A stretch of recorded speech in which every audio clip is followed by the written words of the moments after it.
நாய்கள் மட்டும் இல்ல, சின்ன சின்ன சிட்டுக்குருவிகள அழிச்சுட்டாங்க. சின்ன சின்ன பூச்சிகள் இனத்த அழிச்சுட்டாங்க. நாய்கள தொடர்ந்து இந்த பூனைகள் படுற கஷ்டம்லாம் வெளிய சொல்ல முடியாது. நாய்களாவது கொஞ்சம் வெளிய தெரியுது. அதுங்கள அடிக்கிறது, அதுங்க கத்துறது. ஆனா, அந்த பூனைங்க ரொம்ப ரொம்ப ரொம்ப ரொம்ப பாவம்.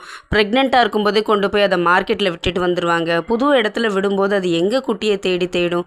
இதோ இந்த மாரி பொந்துக்குள்ள தூக்கிட்டு வந்து போட்டுருவாங்க. கண்ணு தொறக்காத பூனைக்குட்டிங்களெல்லாம் கொண்டு வந்து எறும்பு புத்துல, குப்பை தொட்டியில அதுங்கள நாய் கடிச்சு அநியாயம் பண்ணும்.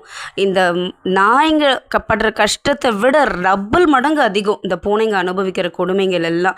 அப்படியும் ஏதாவது உயிர் பொழைச்சி நல்லா சாப்பிட்டு தின்னு வளர்ந்துச்சுன்னா மொத்தமாக அந்த குருவிக்காரனுங்க வாரி போட்டு போயிடுறானுங்க.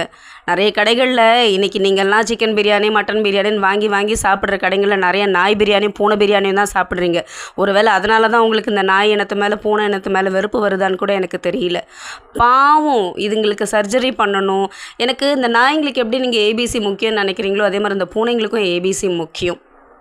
ரொம்ப ரொம்ப கொடுமைகளை அனுபவிக்குது இந்த பூனைங்க எல்லாமே சாப்பாட்டுக்கு இல்லாமல். ஏன்னா எல்லாமே எலிகளை எல்லாமே இந்த ட்ராப் மிஷின் வச்சு பிடிச்சி அனுப்பிச்சிடுறீங்க, விஷம் வச்சு கொண்டுடுறீங்க. அந்த விஷம் சாப்பிட்டு எலியை சாப்பிட்டு எத்தனை பூனைகள் இருக்குது தெரியுமா?